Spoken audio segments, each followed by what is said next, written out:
Bonjour les cigales, j'espère que la lecture de la dernière fois du livre Bao Bonbon vous a plu.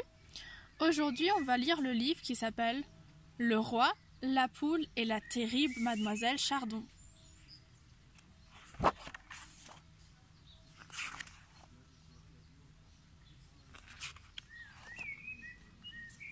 Le roi habite au château avec la poule Suzy depuis déjà très longtemps.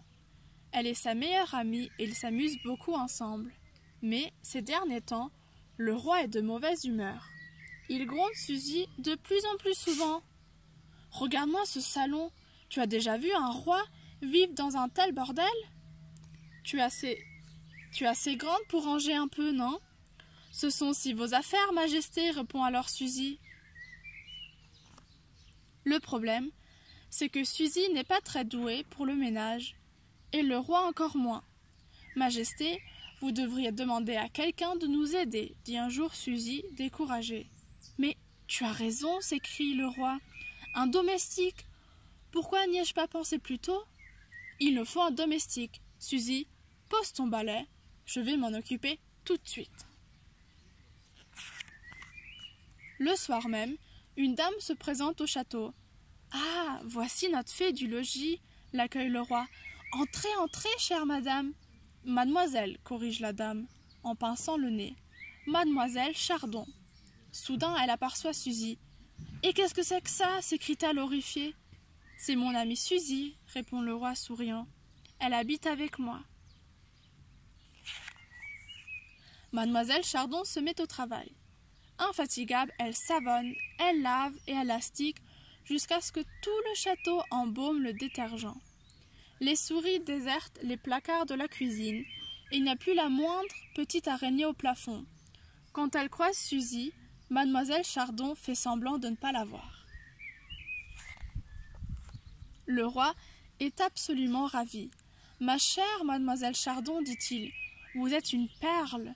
Mon château n'a jamais été aussi beau. »« C'est bien possible, Majesté, répond mademoiselle Chardon, mais je ne compte pas rester plus longtemps. » Le roi avale le travers. « Vous voulez nous quitter ? Mais pourquoi ? Il y a un problème ?»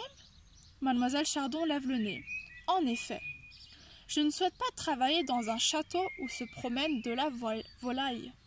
Un roi respectable ne vit pas avec une poule, Majesté. Le palais royal n'est pas un poulailler. Si cet oiseau reste ici, je rends mon tablier. » Le roi est très ennuyé, mais il tient beaucoup à être un roi respectable. Il rassemble les affaires de Suzy. « Où allez-vous avec mon lit ?» demande celle-ci, étonnée. « Ma petite Suzy, » explique le roi, mal à l'aise. « Je suis le roi, et le roi ne peut pas toujours faire ce qu'il veut. Tu comprends ? » ?»« Non, » dit Suzy. Le roi baisse les yeux. « Si je te garde au château, mademoiselle Chardon s'en va. Je suis désolée, Suzy, mais tu dois déménager. Je t'emmène au poulailler. » Suzy se fâche. Elle crie, elle tape du pied. Mais le roi ne veut rien entendre. Alors elle fond en larmes. Elle pleure comme elle n'avait encore jamais pleuré. Mais le roi ne se laisse pas attendrir. Il abandonne dans son petit lit et ferme le grillage à clé. Mademoiselle Chardon est de plus en plus sévère. Le roi, qui aime tant faire la grasse matinée, doit se lever horriblement tôt pour qu'elle puisse faire sa chambre. Il doit aussi enlever ses chaussures quand il est allé dehors, pour ne pas salir, et gare à lui s'il oublie. Mademoiselle Chardon ne plaisante pas. Mademoiselle Chardon a l'habitude de monter se coucher tout de suite après le dîner. Le roi reste seul dans son salon impeccable.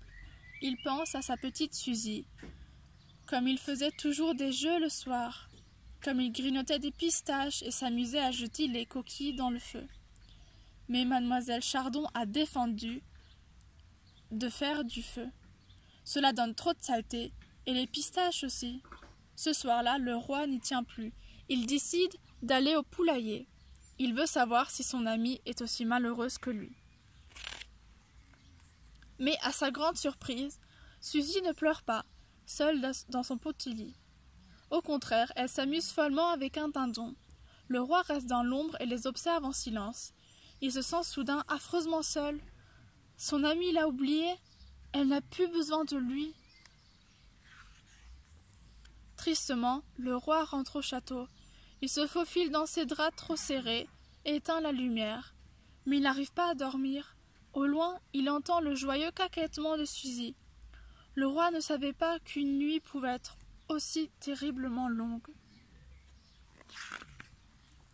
Alors qu'il vient juste de s'endormir, le roi est brutalement réveillé par le vomissement de l'aspirateur et par la voix coupante de mademoiselle Chardon. « Vous êtes encore au lit, Majesté ? Vous devriez avoir honte. Et qu'est-ce que j'ai vu ? Vous êtes sorti cette nuit et vous n'avez pas ôté vos chaussures.